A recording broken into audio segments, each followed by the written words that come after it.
Chaque opération chirurgicale est spécifique. Cependant, l'itinéraire hospitalier de la prise en charge est toujours le même. Cette vidéo a pour objectif de vous informer des différentes étapes de votre trajectoire en chirurgie avant, pendant et après votre intervention. Ce film est destiné aux patientes et aux patients pris en charge aux hôpitaux universitaires de Genève ainsi qu'à leurs proches. Les équipes médico-soignantes restent présentes pour vous informer et vous accompagner tout au long de votre parcours.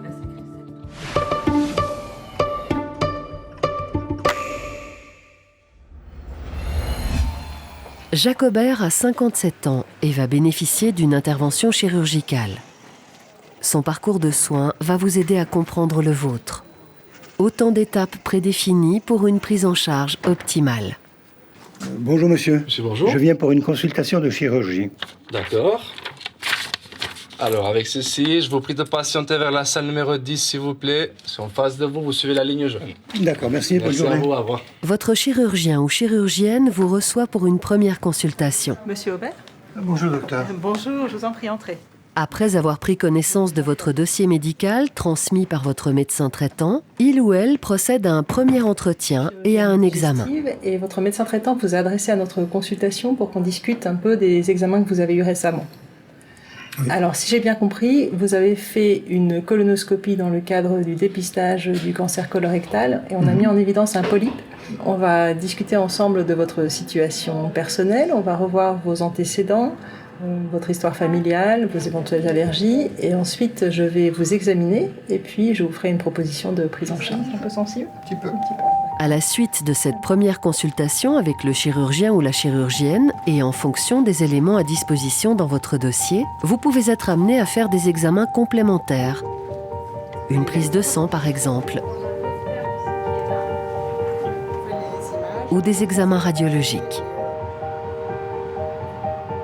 Après ces examens complémentaires, vous rencontrez à nouveau votre chirurgien ou chirurgienne qui vous détaille la procédure, les avantages et les éventuels risques de l'intervention future. Et il ou elle répond à vos questions et signe avec vous le formulaire de consentement obligatoire avant l'intervention. Est-ce que vous avez des questions par rapport à tout ce que je viens de vous expliquer ? J'aimerais que vous puissiez avertir mon épouse après l'opération que, j'espère, tout se soit bien passé. Bien sûr, j'allais vous demander justement la personne que vous souhaitez. D'accord.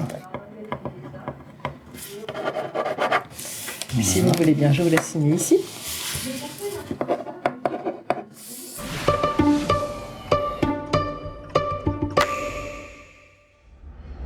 Donc on se voit aujourd'hui parce que prochainement, vous allez bénéficier d'une intervention. Oui. Et puis on se voit pour l'anesthésie. On va parler un petit peu de vous, on va parler de votre état de santé, de comment vous êtes maintenant, de l'expérience que vous avez eue avec l'anesthésie. Et puis ensuite, je vous expliquerai ce qui vous attend. On ira étape par étape discuter de ce que vous allez vivre, et puis je répondrai bien sûr à toutes vos questions. Vous pouvez laisser tomber vos bras.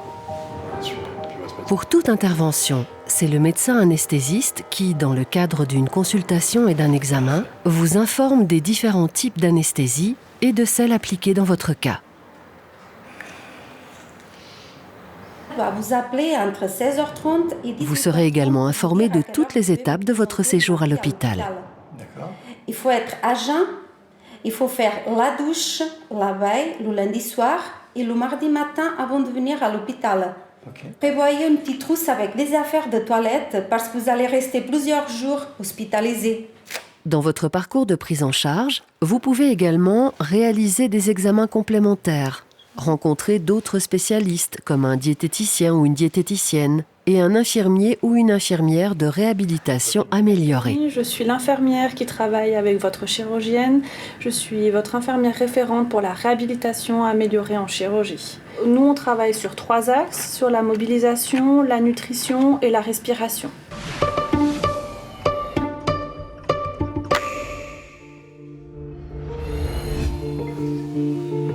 La veille de votre intervention, Oui, allô ? vous recevez un appel téléphonique des hôpitaux universitaires de Genève pour vous confirmer le lieu et l'heure du rendez-vous.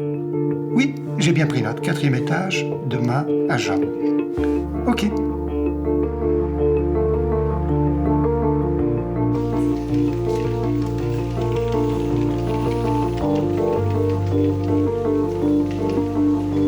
Je vous laisse me suivre, je vais vous indiquer votre chambre. Le jour de l'intervention, vous êtes accueilli dans l'unité par le personnel soignant. Je vais vérifier avec vous en fait votre nom, votre prénom et votre date de naissance s'il vous plaît. Jacques Aubert, 12 février. Parfait. Et puis je vais vous poser le bracelet d'identification. Parfait. Je vais vous laisser mettre les habits d'hôpitaux s'il vous plaît. Je me fais au niveau du doigt. Le chirurgien ou la chirurgienne vient à votre rencontre et répond à nouveau à vos questions. Vous aviez des questions par rapport au déroulement de l'intervention? Non. D'accord. Ça va. Je vais vous faire une petite marque sur le ventre, Oui. là où on va opérer. D'accord. Excusez-moi. Pour assurer un maximum de sécurité, il ou elle appose au feutre un signe sur la partie du corps à opérer. Un transporteur vient vous chercher dans votre chambre. Il vous conduit jusqu'au bloc opératoire où vous êtes accueilli par les équipes médico-soignantes.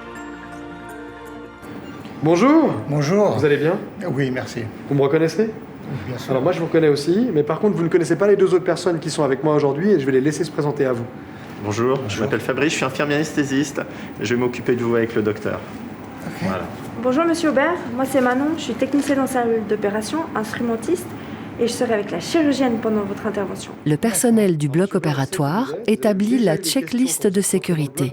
Ne soyez pas surpris si, à plusieurs étapes de votre parcours, le personnel vous demande votre nom, votre prénom et votre date de naissance. De quoi est-ce qu'on vous opère aujourd'hui? Une fois cette procédure terminée, l'anesthésie peut commencer, suivie de votre intervention au bloc opératoire. Vous avez juste à respirer calmement, plusieurs fois de suite.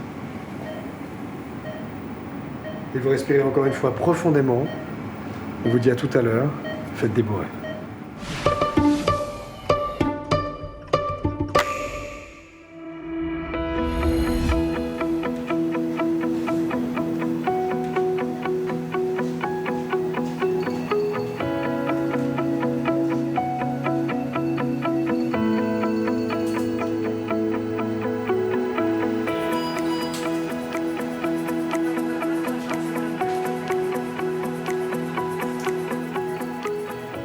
L'opération terminée, le chirurgien ou la chirurgienne prend contact avec la personne de votre entourage que vous avez désignée.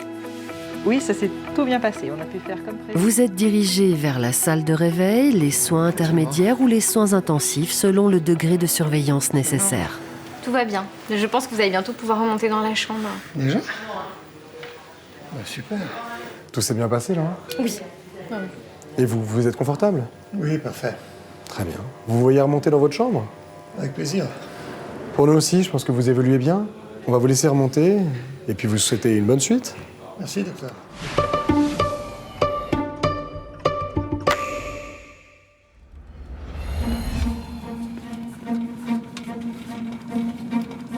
Après la salle de réveil, vous rejoignez l'unité d'hospitalisation du département de chirurgie DHUG.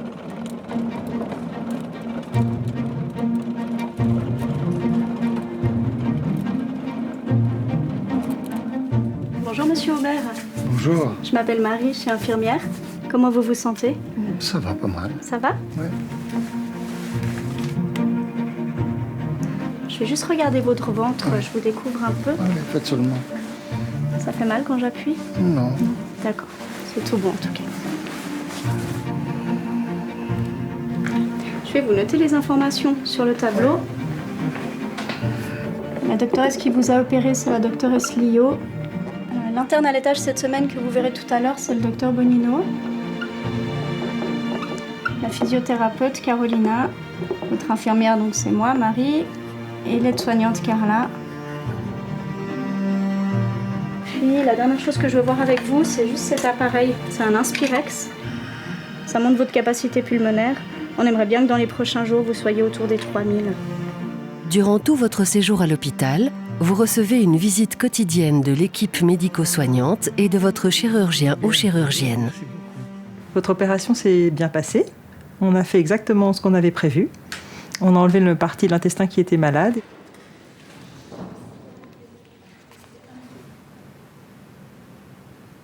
Est-ce que vous avez des douleurs ou... Un tout petit peu, côté droite, là où il y a eu l'intervention. C'est où que ça vous fait mal? Normalement, ça, oui, ça devrait commencer à être de mieux en mieux. Continuez comme ça, c'est vraiment très très bien. Ok. Vous pouvez aussi recevoir la visite d'autres spécialistes selon votre propre situation. À la sortie de votre hospitalisation, vous regagnez votre domicile. Si votre situation le nécessite, des soins à domicile ou une convalescence dans une autre unité de soins sont organisés. Oui. L'ordonnance avec les médicaments à prendre à la pharmacie Oui. et puis le certificat médical. D'accord. Voilà. Je vous rappelle de ne pas porter de charge de plus de 5 kilos. Non, pas de souci. Alors, c'est ma femme qui est déjà venue prendre la valise. Parfait. Elle s'en occupe. Moi, je n'ai que mon petit sac. Parfait. Elle vous attend en bas du coup? Oui, elle m'attend Ok. en bas. Très bien. Bon. Je vais vous couper le bracelet. Ah oui, c'est Je vrai. vous l'enlève. Attendez, voilà.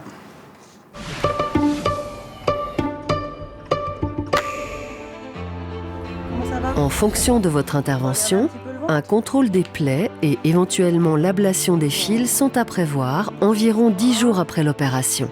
À cette occasion, un autre traitement peut être envisagé si nécessaire. Monsieur Aubert, vous êtes de retour à la consultation. Ça fait maintenant 2 mois que vous avez été opéré. Oui. Comment allez-vous? Parfaitement bien. Vraiment, j'ai repris de l'appétit, au niveau même de mes mouvements. Je ne sens pas du tout la cicatrice. Sincèrement, je suis très content. Quand je palpe le ventre comme ça, vous avez des douleurs? Non. C'est parfaitement bien cicatrisé. Comme vous le savez, on a retiré ce polype qui s'est avéré être bénin, donc rien de grave. Bonne nouvelle. Oui, excellente nouvelle. Ouais. Ça ne nécessite pas non plus de suivi particulier. Votre médecin traitant pourra vous organiser les colonoscopies. Est-ce que vous avez des questions? Est-ce qu'il faut qu'on fixe une date, non? Ou pas spécialement? Non, normalement, on n'a pas besoin de se revoir. D'accord. À toutes les étapes de votre parcours de soins, l'ensemble de l'équipe médico-soignante reste à votre disposition pour répondre à toutes vos questions. Sinon, on n'a pas besoin de se revoir. Tout va bien. Toutes et tous sont aussi là pour vous conseiller, vous rassurer et vous guider dans chacune des étapes de votre itinéraire clinique, avant, pendant et après votre intervention.